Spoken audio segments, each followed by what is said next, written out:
to arachnids, anthropomorphic representations of the subconscious in Roald Dahl's James and the Giant Peach. Roald Dahl, admired for his delightful and often peculiar children's novels, published James and the Giant Peach in 1961. Decades later, and 6 years following Dahl's death, Henry Selick released the film adaptation. Although children remain the primary readers of Dahl's James and the Giant Peach, his work contains complex psychological implications demonstrated through his elaborate use of anthropomorphic and symbolic representation. These literary techniques serve primarily to transform abstract notions into tangible concepts more easily processed by younger audiences. James' alternate reality, created as a means to confront his internal and external conflicts, demonstrates Dahl's effective use of literary communication to express archetypal fears and struggles of childhood. The storyline recounts James' adventures as he travels across the Atlantic Ocean alongside several anthropomorphic friends, utilizing an exceptionally sized magical peach fastened to a flock of birds for transportation. As I explore the contextual and visual implications, as well as the overall significance of James and the Giant Peach, I will refer specifically to the scene in which James confronts the antagonist, the rhino, in Selick's 1996 interpretation of his illustrated tale. The movie scene begins ominously as grim, reddening clouds smother the sunlight and obscure New York's vibrant city lights from James and his fellow navigators' views. The somberly lit sky heavily contrasts against the vibrant orange-hued peach and the luminous New York City below. From these clouds emerges the dreaded protagonist, the rhino. Upon recognition of the angry rhino and its association as a source of fear and intimidation, all of James' friends instantaneously shriek out and fight. At this instant, several happenings of consequence occur. The centipede is blinded by a picnic blanket, their prized compass falls into the city below, and James advises his fellow passengers to climb up into the radio. James loudly declares that he will not allow the rhino to get his friends as he did his mom and dad. As the rhino approaches the very fearful James, the earthworm advises James to interpret the situation in a more positive manner. In this moment, James boldly confronts the rhino and insists that he no longer fears the rhino since he only consists of a lot of smoke and noise. The rhino disappears as a burst of lightning severs the peach from the rigging, and James falls down into a dark, unknown oblivion. In this particular instance, by assuming command of the peach, James displays the inversion of character traits that lead to the development and maturity common in fairy tales. Upon confronting James' fear of death, Dahl proceeds to thematically address the issues of fate, free will, and fear. Despite already reaching the New York skyline, James continues to appear significantly distraught as the compass detaches from the peach, falling into the city below. One character shouts that they have been blown off course, although this seems rather implausible.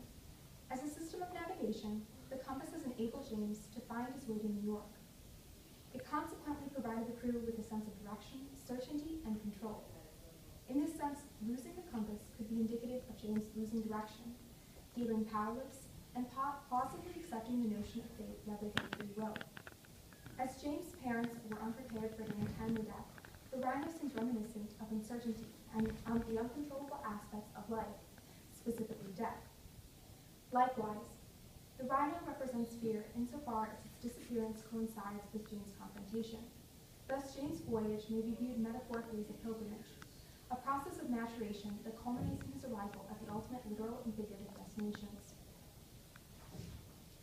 Dr. Mark West, in his 1999 book, Psychoanalytic Responses to Children's Literature, argues that Dahl's story represents a tale of regression and rebirth, instigated by James' desire to return to the womb. James' sense of displacement, according to West, ultimately leads to desire to regress into the metaphorical womb represented by the peach. Although the story revolves around a very unrealistic fantasy, the issues and reality with which James copes remain quite standard for a maturing boy of this age. Thus, one may argue that although James' voyage serves the symbolic progression of maturation, this maturation only occurs following a necessary regression. This regression stems from his unease regarding his parents' death. Dahl therefore makes a strong Freudian connection between one's experience as a child and their subsequent impact in adulthood, an intriguing concept since his own personal experiences often appear reflected in his work. According to Elaine Donaldson, certain circumstances in Dahl's adolescence, namely Dahl's recognition of the instability of the family unit, engendered in him an understanding of the unspoken fears of childhood. She elaborates by stating that this particular theme pervades most of his writing. Dahl's narration thus subverts conventional depictions of some more supportive familiar dynamics, meanwhile undermining adult power and legitimizing the virtue of the child protagonist. In this particular scene, amid the start of Jane's confrontation, James insists to the rhino that he's not fearful. Ironically, however, just as the sky begins to rain, tears cascade down Jane's face. In this respect, the rhino, who's made entirely of clouds, mirrors Jane's emotions. Weather reflects his apprehension and fear as he confronts the rhino. Meanwhile, all of the anthropomorphic companions display varying reactions to his appearance.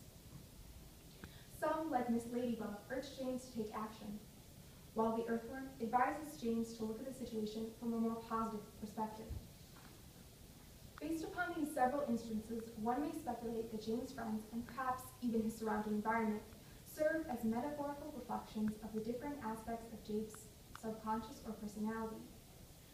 Furthermore, the existence of the rhino as a symbolic reflection of James' hesitations and fears is communicated in a related manner. Appropriately, earlier in the film, Anne Spunt refers to James as a ladybug. To interpret this work in such a manner would insinuate that this particular tale projects a plausible manifestation of a maturing yet apprehensive child. West argues that out of the 7 insects, only 4, the ladybug, the old green grasshopper, the centipede, and the earthworm, can be seen as separate aspects of James' own psychological makeup. However, if one argues that these anthropomorphic companions serve as fantasy-based projections of James' imagination, rather than simply an alternate reality where animals typically possess human qualities, then the remaining 3 characters must serve a concrete purpose within the context of the story.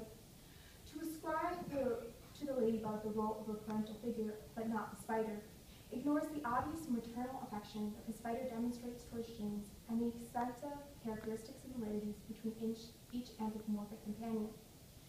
Dahl's particular use of insects to demonstrate James' multifaceted personality redefines traditionally negative and frightful depictions of insects.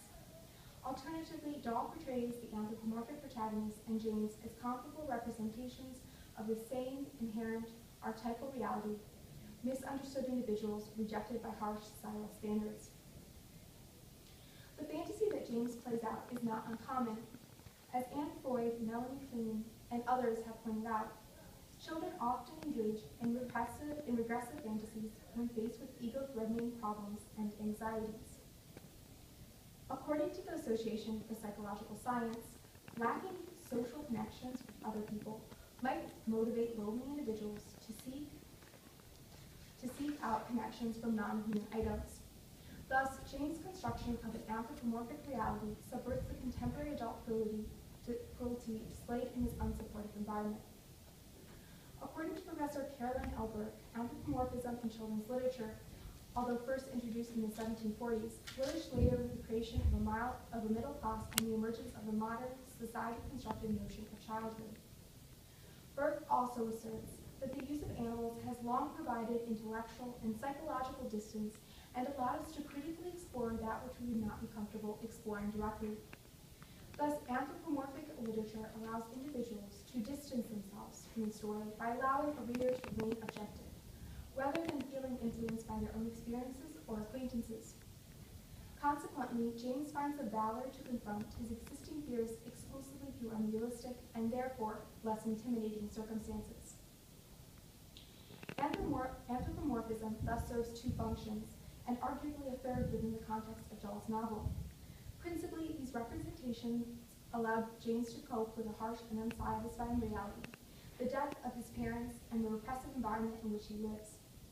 This tactic simultaneously serves to relay these complex emotions to the younger viewers or readers who may find some concepts rather foreign or challenging to grasp. The notion that lacking human connection serves as a means to communicate more complicated ideas further supports the assumption that by communicating stories through animals, individuals thus distance themselves from the storyline, at the very least by making the situation less reflective of their own life or of individuals they may know.